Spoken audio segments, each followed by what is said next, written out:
안녕하십니까? 10월 22일 제8주차 자연과학의 이해 동영상 강의를 시작하겠습니다. 여러분 과제 제출 현황 먼저 확인해 주세요. 요 줄입니다.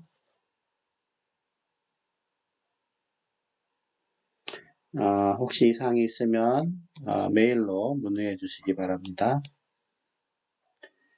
과제를 검사를 해서 잘 된 것 두 개를 이제 카페에다가 올렸는데, 하나는 이제 그림 파일이고 하나는 워드로 되어 있으니까 여러분이 그냥 참고해서 보세요.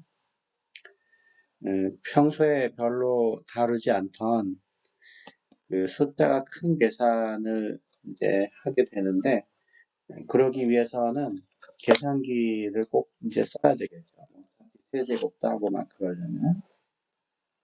네, 이 지수가 큰 부분을 계산기를 다룰지 모르면 이제 따로 그 지수는 이제 적어서 하거나 암산으로 해야 되는데, 이 기회에 여러분이 공학용 계산기의 간단한 사용 같은 거를 익혀두면 앞으로 또 이제 계산 문제가 더 나올 텐데 유용하게 할 수 있을 겁니다.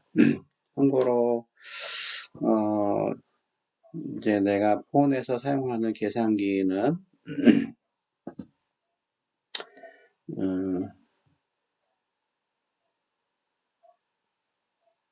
뭐가 있냐면, 이게 지금 공유를 해놨는데 잠시 통신 상태가 안 좋아서 썼네요.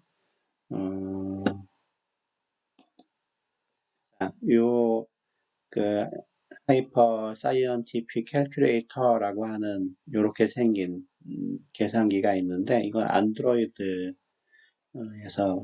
설치할 수 있는 겁니다. 아이폰은 제가 확인을 할 수가 없어서 잘 모르겠네요. 나는 이제 요것이 좋기 때문에 프로 버전을 몇천 원 주고 설치를 했어요.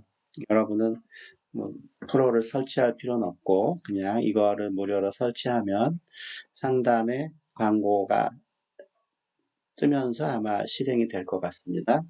기능이 굉장히 좋으니까 한번 여러분도 사용해 보세요. 아까 그 과제를 보면, 여기를 보면 꽤 이렇게 눈에 잘 들어오게 한 것 같죠.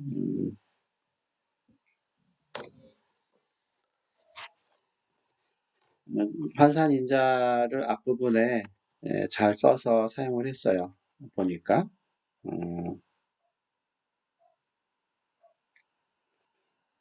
이 환산표를 가지고 환산인자를 두 개를 만들어서 제대로 했습니다. 뒷부분은 이제 뭐 다 이제 알아서 이제 그렇게 한 것 같은데, 환산인자의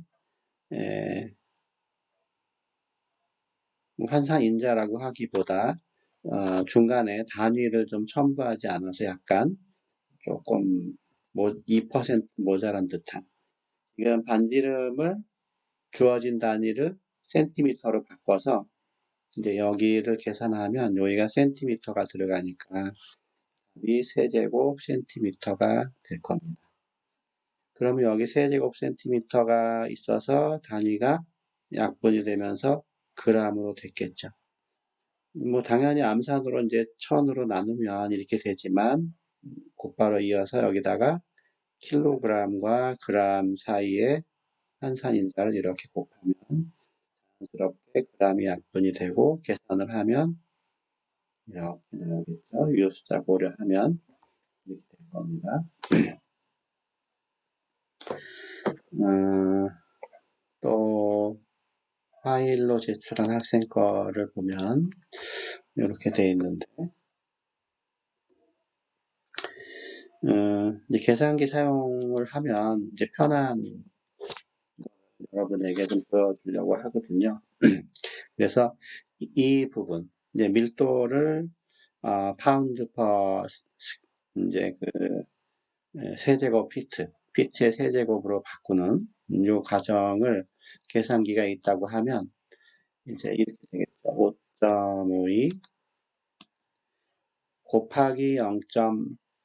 이렇게 될 겁니다. 근데 만약에 모양을 다 갖춘다고 하면 이렇게까지 할 필요는 없지만 지금은 이제 시범을 보이는 거니까 모양을 갖춘다고 하면 0.002205 나누기 1 해서 닫고, 이 닫는 거는 나와서 닫아야 되니까 나와서 닫고 곱하기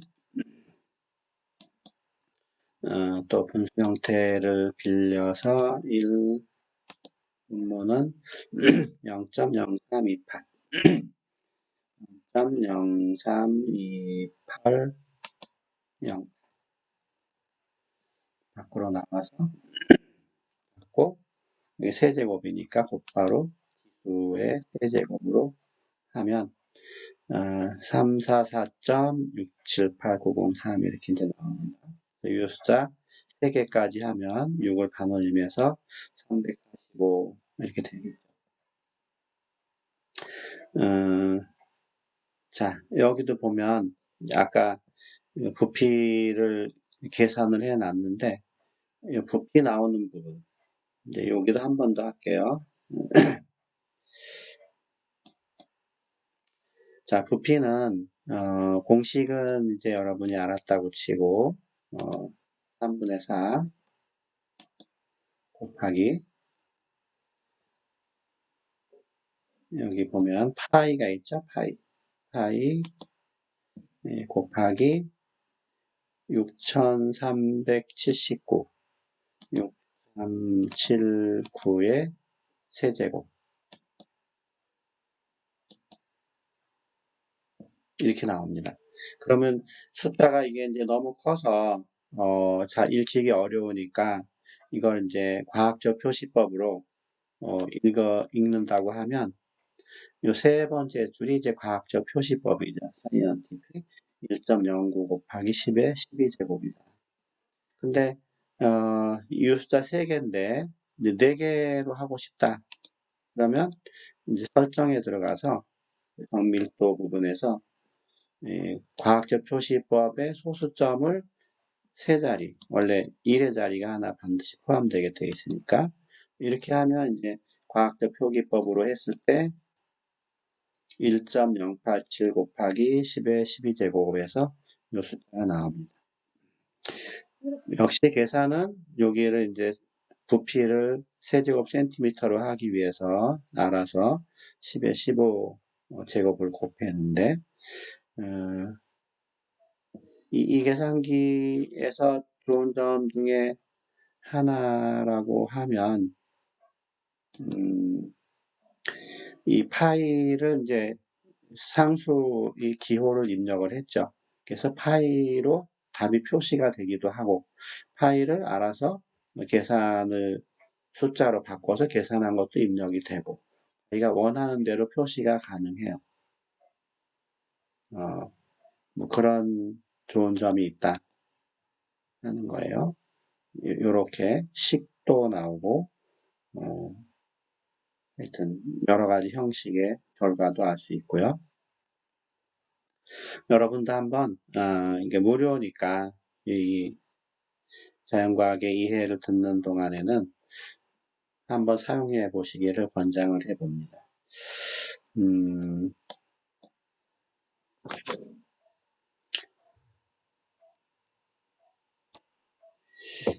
이제 파일을 아까 같이 계산기에서 파일을 입력하면 그 계산기에서 허용하는 자릿수에 해당하는 걸 다 사용을 해요. 근데 그렇지 않고 그냥 이렇게 가정을 하면 3.14에서 끝나겠죠. 상수는 이 숫자의 적용을 받지 않은데 그래도 이 근사값으로 우리가 상수를 이용할 때는 답에 표시되는 이 숫자가 4개면 이것도 적어도 4개는 사용해야 올바른 겁니다. 만약에 이 3개까지만 표시한다면 여기도 3개가 해도 상관이 없지만 더 많은 자리를 표시하고 싶으면 그거보다는 적지 않게 이런 것들을 반올림을 해야 된다. 어차피 이제 마지막에 이 출발이 5.52 3개라서 지금은 큰 문제는 되지 않아요. 킬로그램으로 표시하게 돼 있으니까 아마 킬로그램까지 가서 정답이 이렇게 나왔습니다. 아주 잘 해줬어요.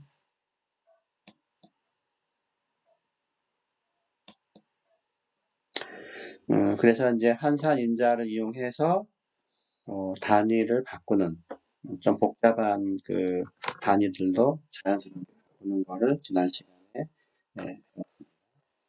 앞으로 어떤 계산이 또 나오게 될지 모르지만 적절하게 잘 활용해 보시기 바랍니다. 오늘은 이제 그 계산은 끝났고 이제 원자의 구조와 관련한 부분부터 시작을 할 거거든요. 이제 원자론에 의해서 모든 물질이 다른 원자면은 서로 다른 성질을 가진 원자들로 기본적으로 이루어져 있다. 원자는 더 이상 쪼개지지 않는다. 뭐 이런 그 원자론이 나왔는데 이 앞으로 나오는 요 몇 가지 실험에 의하면 원자들도 더 작은 입자로 돼 있다 하는 거를 알 수 있게 됩니다. 그 중에 이제 첫 번째 그 시대적으로 봤을 때, 시간적으로 봤을 때 첫 번째 실험이 톰슨이라고 하는 사람, J.J. 톰슨이라고 하는 사람의 요게 이제 음극선이라는 거거든요. 이 양극, 음극, 뭐 플러스극, 마이너스극, 여기 약간 혼동을 주는데 영어로 하면은 이제 환원극이다 얘기하면 돼요. 음극선관 실험이다. 이렇게 유리관을 진공으로 만들어서 주변에 몇 가지 장치들을 하고 결정적으로 여기 강력한 전압을 가해서 양극은 여기에 양극이 걸리고 음극은 여기에 걸리는 거죠. 금속판이 이렇게 있어서 캐소드 음극, 에노드가 양극으로 지금 표시되어 있는데 그래서 이 안에가 진공이기 때문에 전선을 전지에 연결을 해도 사실은 이 끊어져 있으니까 반응이 없지만 좀 호기심이 있어서 강력한 전압을 점점 더 전압을 높이는 거예요. 뭐 몇십 볼트, 뭐 정확한 수치는 모르지만 이게 이제 다 연결이 돼 있다고 하면 전류가 이렇게 흐른다고 말하죠. 이렇게 전류가 흐른다고 말하는데 현대에서 전기의 현상은 전자의 흐름이에요. 전자가 이렇게 흐르는 게 이제 전기 현상인데 여기가 끊어져 있으니까 흐르지 못하고 전자가 이렇게 대기 상태에 있는 거예요. 근데 이제 압력이 높아지니까 흐르려고 하는 그 힘, 에너지가 높아지다가 결국은 굉장히 높은 전압을 가하니까 이 진공을 뚫고 양극으로 이렇게 전자가 튀어나간다. 음극에서 선이 나오는 실험이다 하는 겁니다. 전자가 이렇게 튀어나와서 이렇게 흘러가는데 이 양극에 아주 얇은 슬릿을 구멍을 납작하게 만들면 이 가속된 전자가 대부분 부딪히겠지만 요 워낙 빠르게 움직이다 보니까 요 가운데로 통과하는 전자들이 일부가 있어요. 그게 이제 음극선인데 그게 이제 전기장을 가하면 플러스 마이너스를 가하면 양극 쪽으로 이렇게 휜다. 그러니까 음극에서 뭔가 선이 나왔는데 그 선은 마이너스 전하를 띠고 있다 하는 겁니다. 또 좌우, 여기서 이제 앞뒤 방향인데, 앞뒤 방향으로 자기장을 가하면, 자기장이 이렇게 흐르면, 그거의 수직인 방향으로 또 휘게 돼 있어요. 그래서 이 전기장과 자기장에 의해서 음극에서 나온 입자가 휘게 되는데, 그 휘는 정도는 전하를 많이 띄면 많이 휘겠죠. 전기적인 성질이니까. 근데 여기서 가속된 그 물체가 한번 이제 가속을 받으면 그 다음부터는 힘을 받지 않으니까 진공 상태에서 그냥 관성의 상태로 쭉 가요. 그건 이제 휘게 만드는 게 힘인데 질량이 크면 잘 안 휘어요. 그래서 이 음극선이 얼마나 잘 휘냐 하는 거는 입자의 입장에서 본다면은 요 비율에 의해서 결정이 된다. 전하 대 질량의 비. 이것이 크면은 많이 휘고 작으면은 적게 휜다. 질량이 무거우면 적게 휘는 거죠. 톰슨이 이 전하 대 질량의 비까지 계산을 했어요. 이게 마이너스 1.76 곱하기 10의 마이너스 10의 8제곱 쿨롱 퍼 그램. 전하량이 워낙 작은데 질량이 더 작으니까 거의 억 정도 절대값으로 억 정도의 크기를 보이고 있네요. 첫 번째 톰슨의 음극선 실험인데 현대 와서는 음극에서 튀어나온 이 입자는 전자다 하는 겁니다. 그래서 전자의 발견이라고 하는 의의가 있습니다. 두 번째는 이제 밀칸이라고 하는 사람이 기름방울을 이제 가지고 실험을 한 건데 대충 장치는 그림에 있는 것처럼 되어 있는데 아주 간단하게만 설명할게요. 원통에 기름을 분사시켜서 스프레이를 이용해서 기름을 분사시켜서 안개처럼 뿌립니다. 안개처럼 뿌리고 또 이 기름에다가 여기 보면은 엑스레이를 이제 여기다가 충돌한다고 하는데 여기다 했는지 여기다 했는지는 잘 모르겠는데 엑스레이를 충돌시켜서 전자들을 이동하게 만들어요. 전자를 이동하게 만들고 그러면 이제 전자가 이런 기름방울이 이제 원자가 여기 또 원자화 시키는 게 있어서 원자로 만든 다음에 전자가 이동을 하게 되면 플러스 입자와 마이너스 입자들이 생기는데 전자가 한 개만 이동할 수도 있지만 두세 개가 같이 이동할 수도 있으니까 전하량이 절대값이 서로 다른 여러 종류의 전하들이 생겨요. 그러면 또 여기 위아래다가 전기장을 걸어서 플러스 마이너스 이렇게 전기장을 걸어주는데 그 걸어주기 전에 얘네들이 이제 전하를 띠고 있는 것과 아닌 것들이 여기 구멍을 뚫어놔서 이제 막 연기처럼 떠 있다가 가만히 놔두면 중력에 의해서 이렇게 떨어져요. 이 떨어지는 거를 전기장을 가하면 음전하를 가진 전자를 받아서 생긴 음전하를 가진 것들이 위쪽으로 힘을 받게 되겠죠.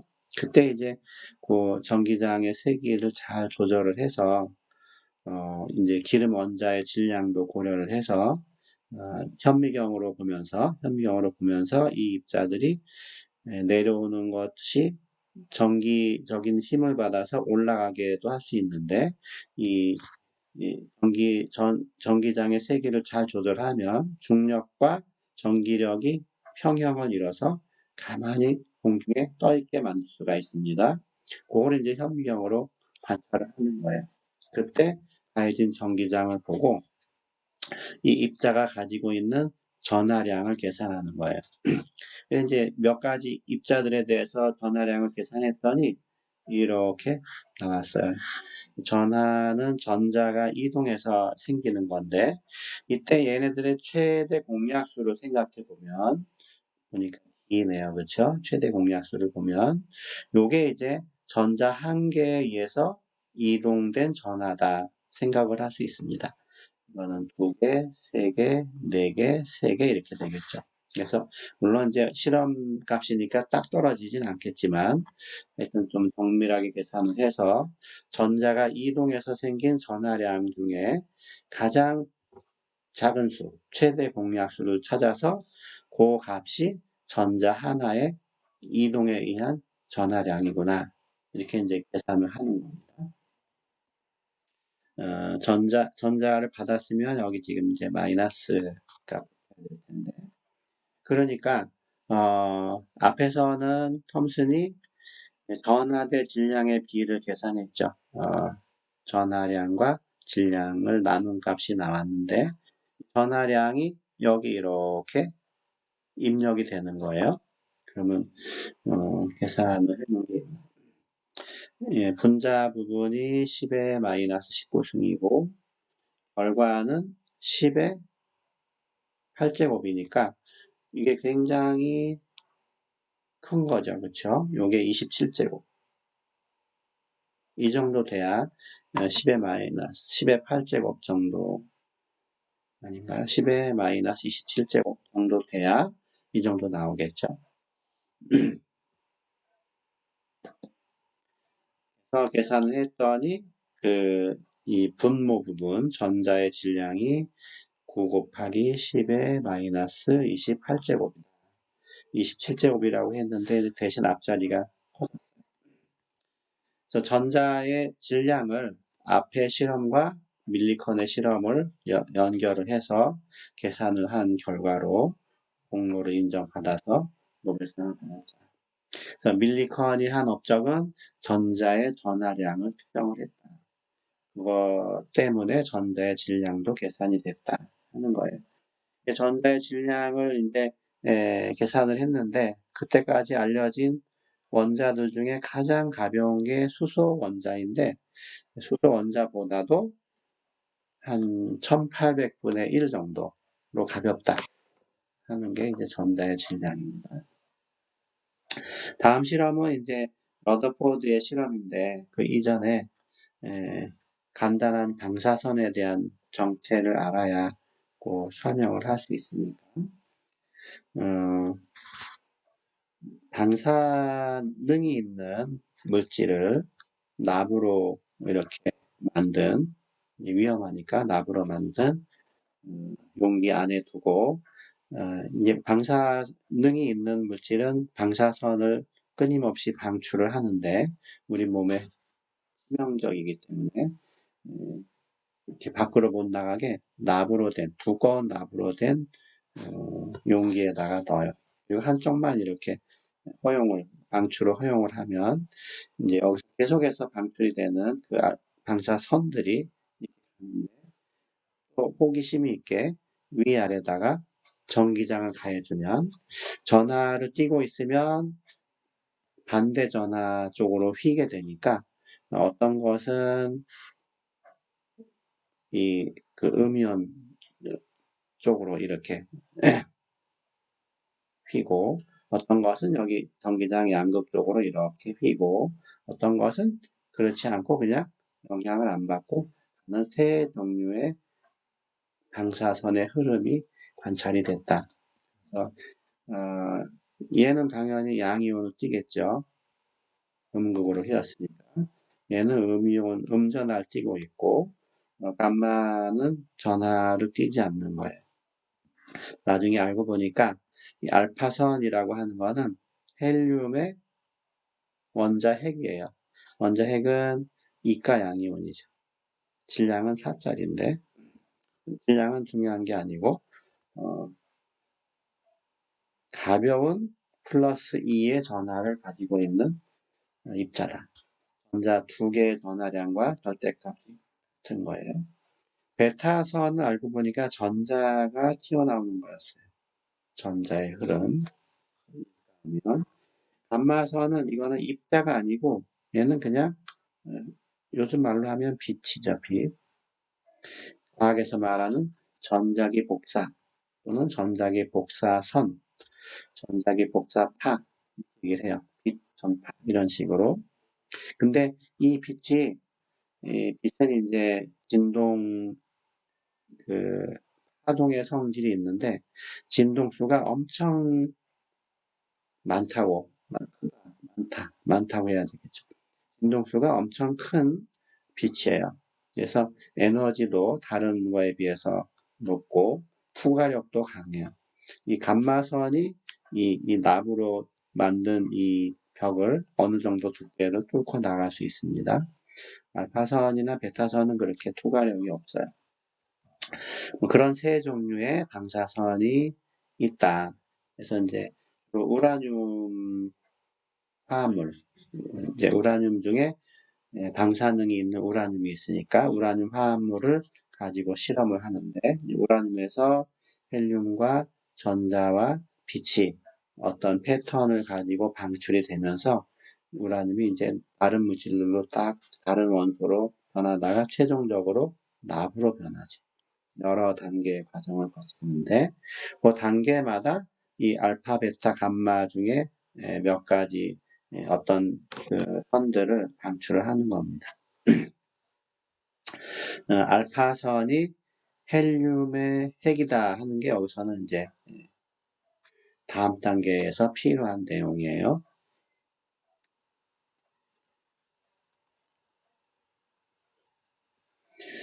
이제 세 번째 그 원자의 구조를 밝히는 실험은 학자는 러더포드고 러더포드의 이게 왜 빠졌지?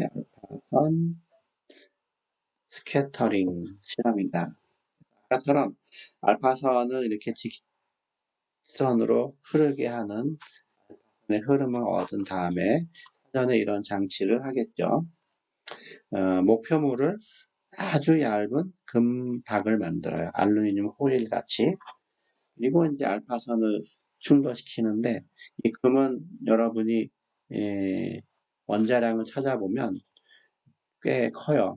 그리고 이게 이제 고체인 이 막으로 되어 있으니까 이 헬륨은 기체 중에서도 가벼운 거고 기체가 여기를 때려봐야 뭐 흐트러지고 말겠지 할 텐데 실제로 실험을 해보니까 대부분이 그대로 직진을 했다.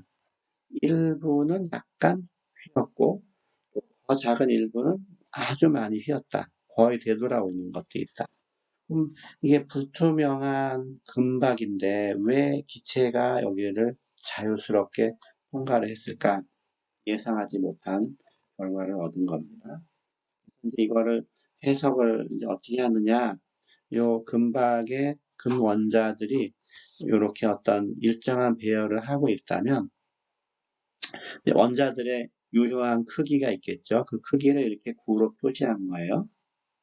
실제로 유효 크기가 있다고 하면 아주 작은 부분의 크기를 가진 대부분의 질량, 금 질량을 가진 원자 질량을 가진 작은 부분이 중심에 있고 이 부분은 그냥 허공이다. 전자들이 적절하게 분포되어 있다. 이렇게 이제 가정을 한 거죠. 그러니까 실제로 금박이 있다고 해도 금의 질량을 차지하는 요즘 핵이라고 하는데 그 핵이 상당히 적은 공간들을 일정한 방향으로 배열을 하고 있으니까 기체인 그 헬륨 이온이 이렇게 와서 이 핵하고 만날 확률이 별로 없어요. 그러니까 대부분이 이렇게 자유스럽게 통과를 하고 혹시라도 요 핵이 이제 플러스 전하를 금이 79번인가 그러니까 플러스 79 굉장히 이건 플러스 2인데 그렇죠? 큰 전하를 가지니까 또 얘는 뭐 여러 개의 원자가 결합이 돼서 무거운 게 있으니까 움직이진 않을 것이고 가벼운 이 기체가 반발력에 의해서 이렇게 휘는 거고 일부분은 이렇게 정통으로 오게 되면 반대로 휜다. 러더포드가 이 알파선 산란의 결과를 설명하는 방법이 원자의 그 어떤 구조를 볼 때에 플러스 전하를 가진 원자 핵이라고 부를 수 있는 대부분의 질량을 가진 입자가 중심에 있다. 그래서 핵의 발견이다. 원자 핵의 존재를 발견했다.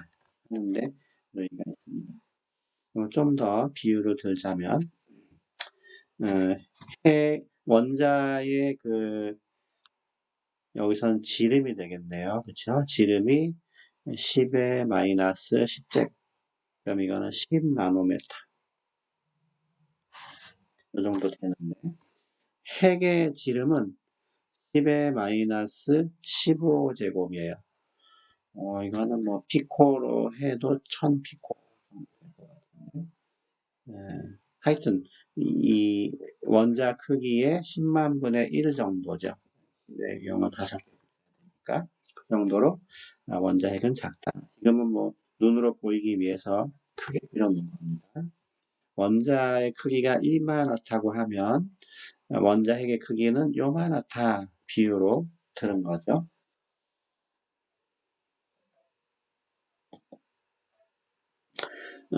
원자의 여기선 그림으로선 지름이었는데 반지름으로 지금 표시해도 스케일은 크게 안 변하니까 반지름은 약 100피코메타. 핵의 반지름은 10의 마이너스 3승에서 10의 마이너스 15승. 여기서는 미터로 했을 때 이렇게 된다. 잘못됐네요. 피코메타로 하면 이만큼, 미터로 하면 이만큼.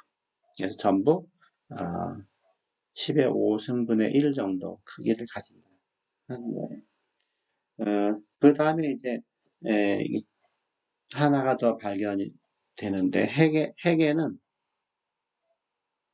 양전하를 띤 양성자가 있어요. 수소 원자가 핵과 전자로 되어 있는데 그 핵이 양성자 한 개예요. 그 다음에 이제 헬륨부터 모든 원자들은 양성자도 있지만 중성자도 있거든요. 가장 가벼운 수소만 양성자가 홀로 있는 거고 중성자가 없는 거고 나머지 원자들은 전부 양성자, 중성자가 같이 있어요. 중성자는 상당히 좀 시기적으로 전하를 띠지 않기 때문에 관찰이 어려워서 늦게 발견이 됐는데 결론을 이제 표로 만들어 봤는데 원자를 구성하는 이제 원자 입자다. 얘기하는데 세 개가 있다. 양성자, 중성자,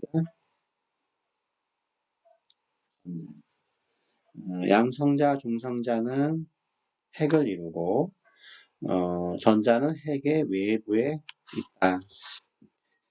질량은 킬로그램 단위로 해야 원칙인데 여기 그램으로 된 표를 얻어왔는데 뭐 숫자 외우기 힘들죠.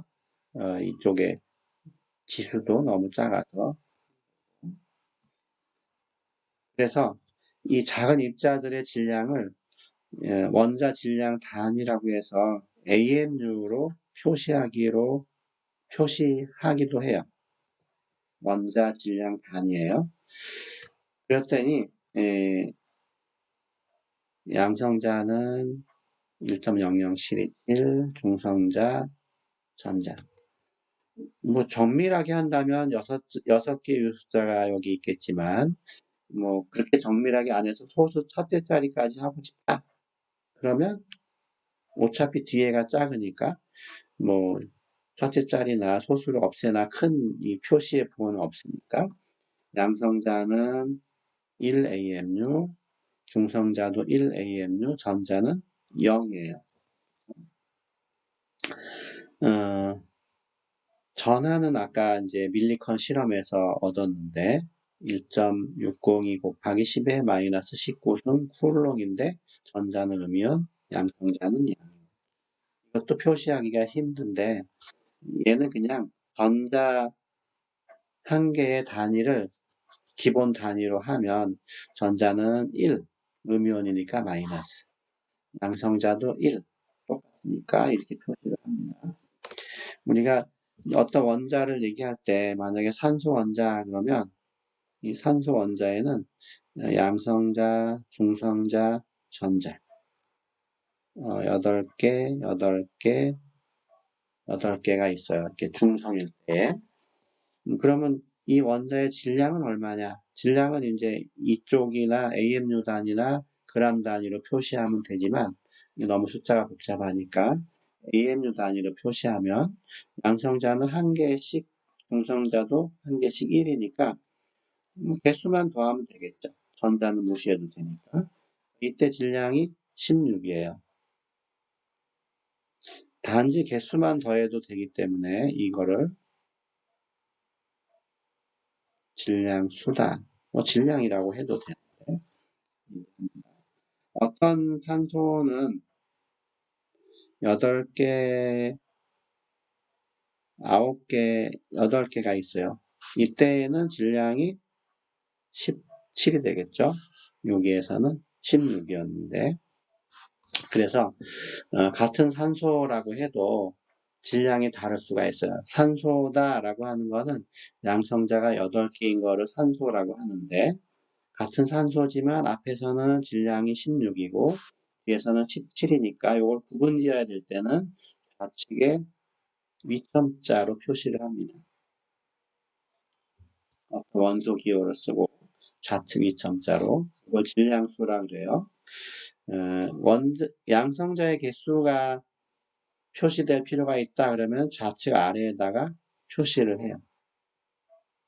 나중에 알게 되겠지만 요것이 양성자의 개수인데 원소의 종류를 결정하고 요것이 질량수인데 양성자와 중성자의 개수를 합해서 원자의 질량을 나타낸다 하는 거예요.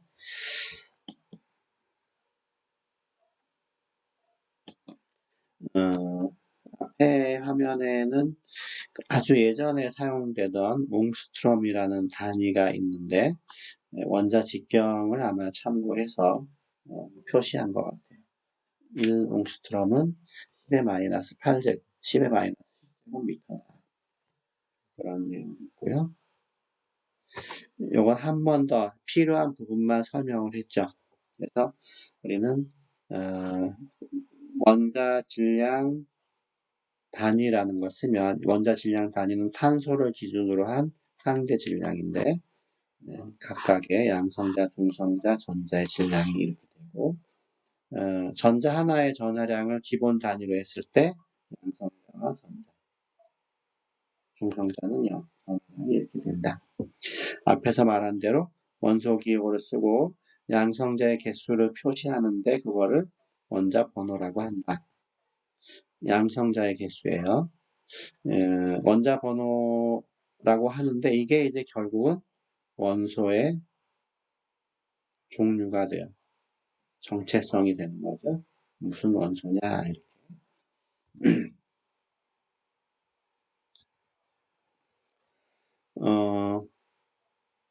이런 그 원자나 전자나 그 양성자 이런 것들의 질량을 재는 것을 질량 분석기라고 하는데 원리는 음극성관 실험을 이제 본딴 거라고 생각하면 돼요. 어떤 샘플을 기체로 만들어서 주입을 하고 전자총을 쏴서 이온으로 만들어요. 거기서 이제 양이온을 사용할 건데 그 이온이 이제 전기장에서 가속을 받아서 한쪽만 슬릿을 만들어서 흐름을 얻고 거기다가 자기장을 걸어서 휘게 만드는데 역시 이 휘는 것은 전하대 질량 Q 오버 M의 B에 의해서 휜다. 일반적으로 이제 여기서 전자를 이동시킬 때 일반적으로 전자가 하나 이동하게 만들어요. 이온할 때 세 개를 잘 조절해서 그래서 일가 양이온을 얻게 되는데 여기 보면 지르코늄이라는 원자를 집어넣고 이온화했을 때에 보니까 5군데에서 피크가 나타났고 이 전기장의 세기하고 잘 고려해 보니까 얘네들의 질량이 이렇게 표시가 됐다. 이 질량수에 해당이 되는 겁니다. 그리고 이 길이의 B는 존재의 B가 돼요.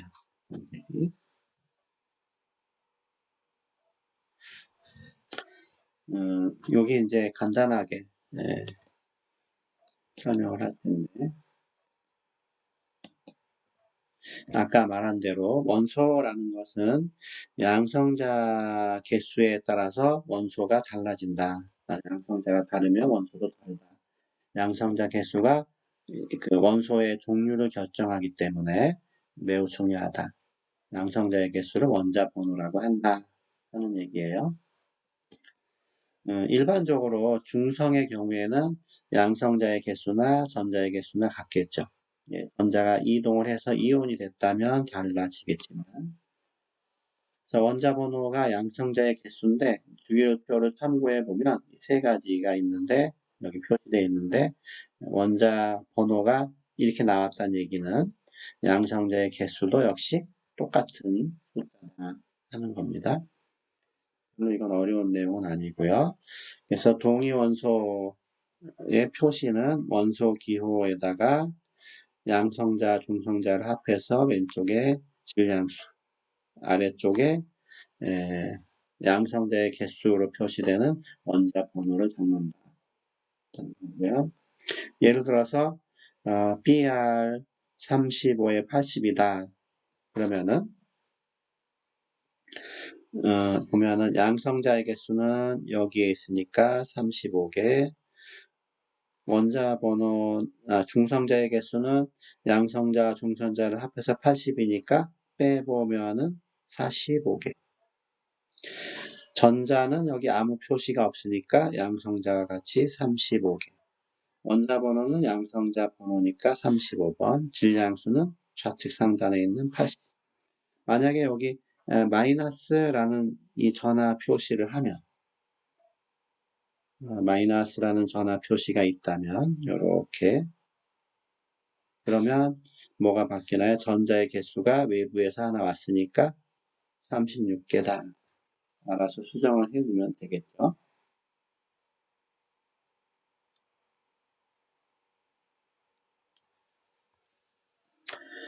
산소에서 예를 들었듯이 양성자 수는 같다. 같은 원소이지만 중성자 수가 다르면 질량이 달라져요. 그렇죠? 질량수가 달라진다. 이걸 우리는 뭐라고 하느냐? 동위원소라고 한다.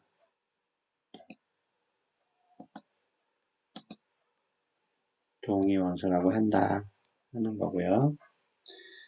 동위원소 수소에 대해서만 이렇게 이제 참고로 적어봤는데 수소는 H1이 있고 H2가 있고 H3이 있어요. 다 1번이죠. 1번. 근데 첨자를 붙이기 힘들면 그냥 하이픈으로 1, 질량수를 이렇게 표시하기도 해야 이게 얻어치기 편하니까. 그때 이제 양성자, 중성자의 개수에 여러분이 주목을 하면 됩니다. 모델로 보면 이렇게 양성자 하나에 중성자가 0, 1, 2개. 전하가 없으니까 전자는 다 한다. 이렇게 되어 있고요. 원자 질량 단위는 누굴 기준으로 했느냐 하는 얘기인데 탄소도 보니까 동위원소들이 있는데 탄소 동위원소는 주로 12와 13과 14가 있어요. 이건 아주 미량 존재하고 약간의 그 방사능을 가지고 있는 건데 측정할 만한 정도 숫자가 많지 않으면 두 가지가 존재하는데 그 중에 12짜리를 정확하게 12로 12AMU로 했다. 12 상수 정수 AMU로 했다. 요거의 상대적인 비율을 탄소 뭐라고 하나 요것을 그냥 정확히 12로 하고 상대적인 질량을 그거에 해당하는 AMU로 표시한 것이 원자 질량 단위예요. 왜 수소 가장 간단한 수소를 기준으로 하지 않았을까? 이걸로 했을까? 설명이 간단히 있고요. 그러니까 우리가 탄소의 원자량 그러면 얘는 10이고 얘는 13.00 얼마인데 우리가 탄소를 뭐 수출 가지고 오거나 다이아몬드를 가지고 오거나 가지고 오면 이 두 가지가 항상 일정한 비율로 존재해요. 지구가 굉장히 오랜 시간을 거쳐서 왔기 때문에 이 동위원소들의 비율이 이제 변하지 않고 고정되어 있는데, 탄소의 원자량 그러면 얘가 99개 1개 비율 가까이쯤 되는데, 100개를 취하면 99개는 얘, 1개는 얘. 평균을 내려면 다 더해서 100으로 나누면 되잖아요. 그래서 우리가 평균 원자량을 계산할 때는 그 존재 비를 고려해야 된다 하는 거예요.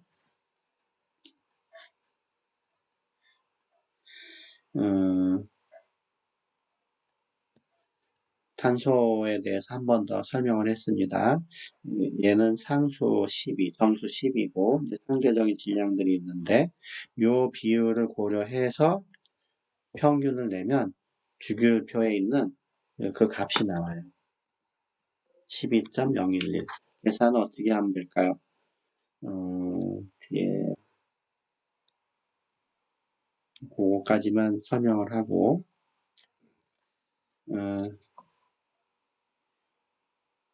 정확히 12짜리와 13짜리가 있잖아요.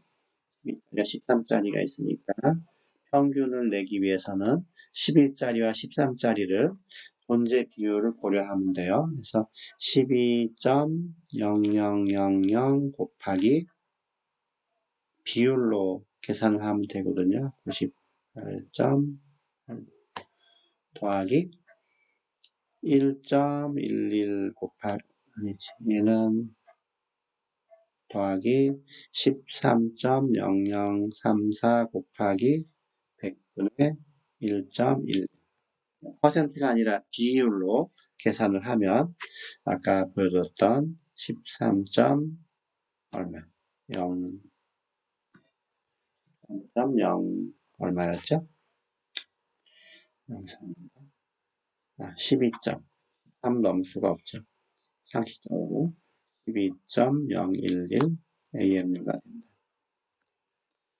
오늘 약간 시간이 조금 길어졌는데 앞부분에서 얘기를 하는 바람에 하나만 더 보여주고 끝낼게요. 과제는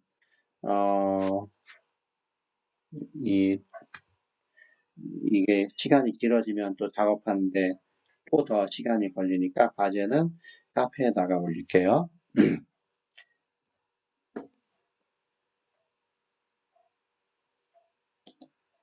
자, 여러분이 주기율표를 봤을 때 여기 동위원소 클릭하면 이제 어떤 원소를 클릭할 때 그 동위원소들이 쭉 나와요. 이렇게.